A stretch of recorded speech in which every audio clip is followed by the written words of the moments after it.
வணக்கம். நான் உங்கள் ஜெயா. இன்றைக்கி நம்ம இந்த வீடியோவில் பப்சி சித்வா எழுதின ஐஸ் கேண்டி மேன் இந்த நாவலுடைய சம்மரியை பார்க்கலாம் வாங்க. இந்த நாவலுடைய இன்னொரு பேர் கிராக்கிங் இந்தியா. இது இந்தியா பாகிஸ்தான் பிரிவினை நடந்த சமயத்திலும் அதுக்கு பின்னாடியும் என்ன நடந்தது வச்சு ஒரு கதை எழுதியிருக்காங்க. இது ஒரு சின்ன குழந்தையான லெனி நமக்கு சொல்கிற மாதிரி எழுதியிருக்காங்க. லெனியோட 4 வயசுலேருந்து 10 வயசு தான் இந்த கதையில் வருது. லெனிக்கு கொஞ்சம் கால் ஊனமாக இருக்குது, கொஞ்சம் தாங்கி தாங்கி நடக்கிறான். அதனாலேயே அவள் வெறும் வாரிஸ் ரோடு அங்கே தான் அவள் தங்கியிருக்கா. அங்கேருந்து ஜெயில் ரோடில் தான் அவளோட காட் மதர் இருக்காங்க. வெறும் அங்கே மட்டும்தான் போயிட்டு வருவாள், வேறு எங்கேயும் போகிறதே இல்லை. கர்னல் பருச்சா லெனியோட டாக்டர். அவர் அவளோட காலில் ஒரு ஆப்ரேஷன் பண்ணுறாரு. ஒரு மாதம் கழித்து அவளுடைய 18 வயசு ஆயாவான சாந்தா அவளை ஒரு ஜூக்கு அழைச்சின்னு போகிறாங்க. ஆயாவுக்கு நிறைய பேர் அவருடைய விசிறிகளாக இருக்காங்கன்றது லெனிக்கு நல்லா தெரியுது.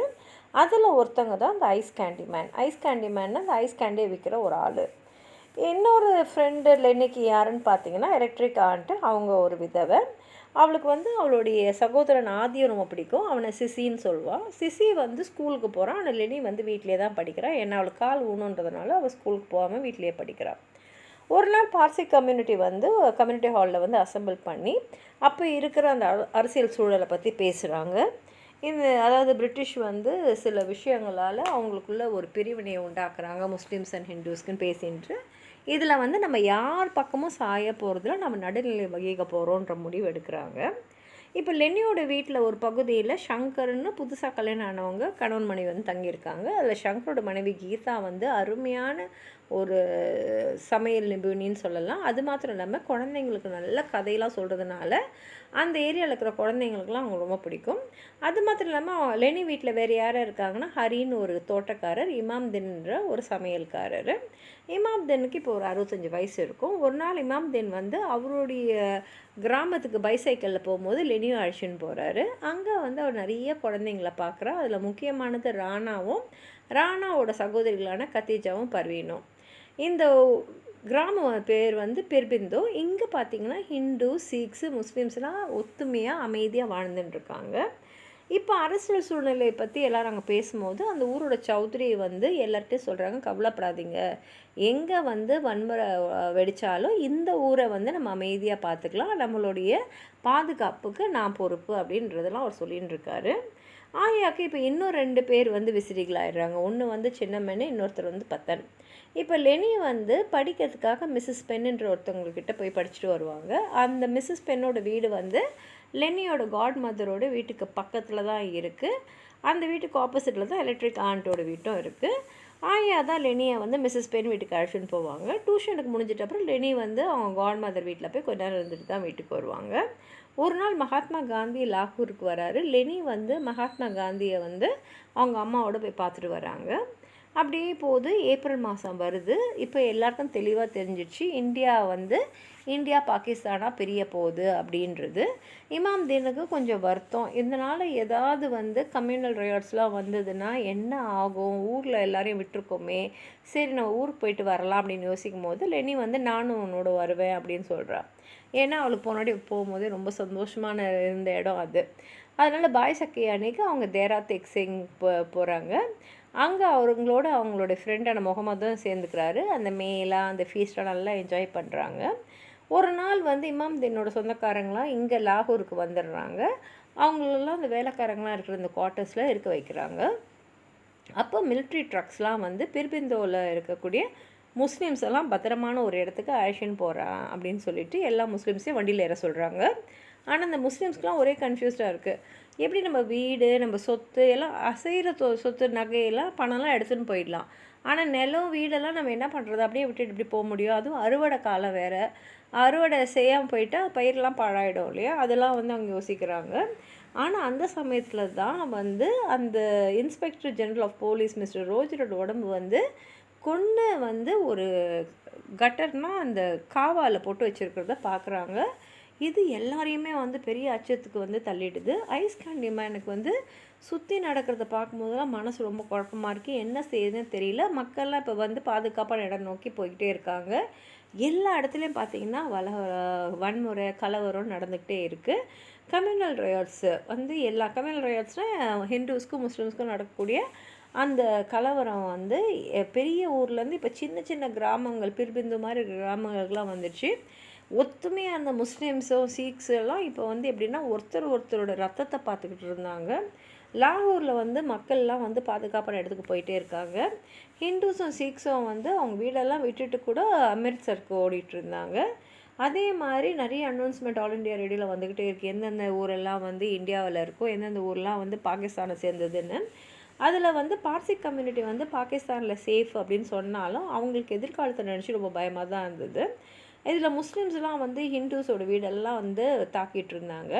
ஒரு பெரிய கும்பல் வந்து லெனியோட வீட்டுக்கு வந்துட்டு அங்கே யாரெல்லாம் ஹிந்துஸ் வந்து வேலைக்காரங்களாக இருக்காங்கன்னு விசாரிச்சுட்டு இருந்தாங்க.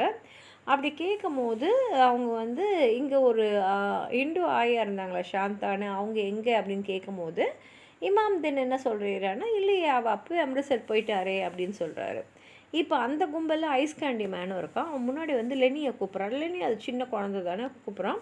கூப்பிட்டுட்டு எங்கே ஆயான்னு கேட்டோடனே அவள் உள்ளே ஒளிஞ்சின்னு இருக்கான்னு லெனி வந்து குழந்தைதனமாக சொல்லிடுறான். உடனே அப்போ கோவமான முஸ்லீம்ஸ்லாம் உள்ளே போய் அந்த ஆயா சாந்தாவை அப்படியே தரன்னு இழுத்துன்னு வராங்க. அதை பார்த்த லெனி வந்து அப்படியே பயந்துடுறா. ஐயோ, நம்ம உண்மையை சொன்னது போய் இவ்வளோ பெரிய தப்பா அப்படின்னு. இப்போ ஐஸ் கேண்டி மேன் என்ன பண்ணிடுறான்னா, ஆயாவை எடுத்துன்னு போய் ஹீரா மண்டியில் விட்டுடுறான். அந்த ஹீரா மண்டின்றது விபச்சாரிகள்லாம் இருக்கிற இடம்.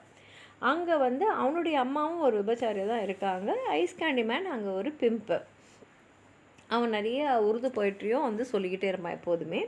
இப்போ வந்து பிர்பிந்து வில்லேஜில் வந்து சீக்ஸ் எல்லாம் வந்து முஸ்லீம் கம்யூனிட்டியை அட்டாக் பண்ணுறாங்க. இமாம் தின் ஃபேமிலி வந்து பயங்கர ப்ராப்ளத்தில் இருக்காங்க.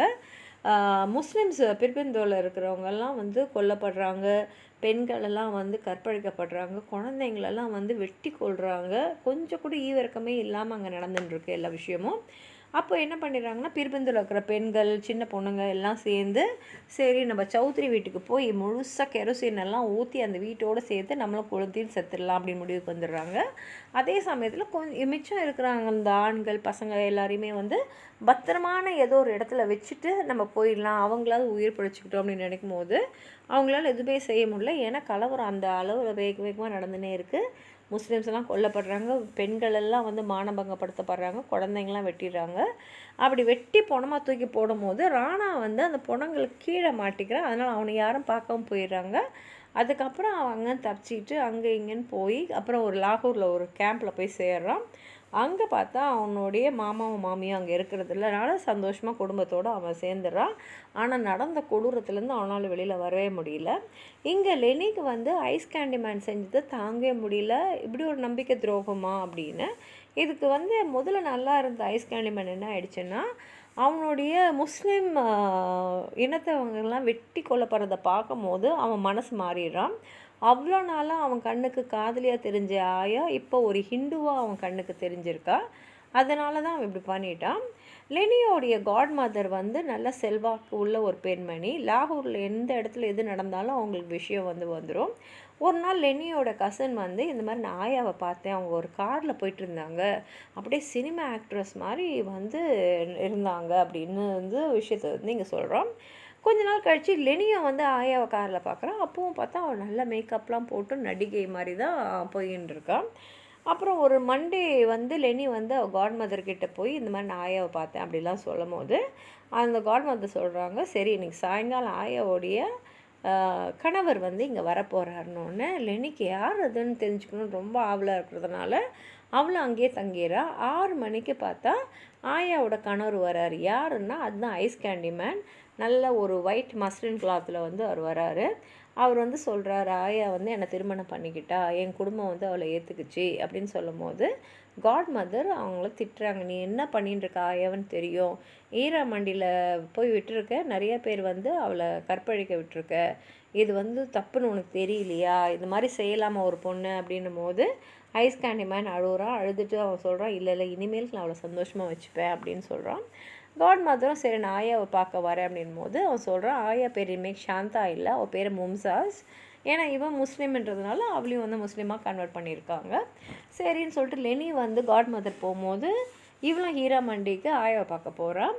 ஐஸ் கேண்டி மேன் வந்து இவங்கள வரவேற்றுட்டு மும்தாஸ் அதாவது ஆயா சாந்தாவை கொண்டு வராங்க. லெனிக்கு வந்து ஆயாவை பார்க்கும்போதே ரொம்ப பாவமாக இருக்குது. ஏன்னா வந்து அவள் முகத்தை பார்க்கும்போதே அவள் அவ்வளோ கவலையில் இருக்கா அப்படின்றது நல்லா தெரிஞ்சிடுது.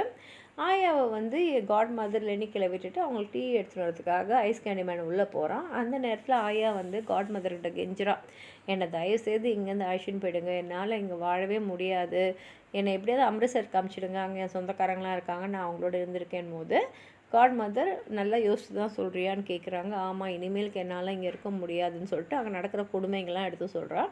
அப்போ காட் மதர் சொல்கிறாங்க, சரி கவலைப்படாத, உன்னை இங்கேருந்து நான் வந்து காப்பாற்றிடுறேன்னு சொல்லிவிட்டு அவங்க அப்போ அங்கேருந்து வந்துட்டு காட் மதர் என்ன பண்ணுறாங்கன்னா அரசாங்க அதிகாரிங்கெல்லாம் பேசுகிறாங்க.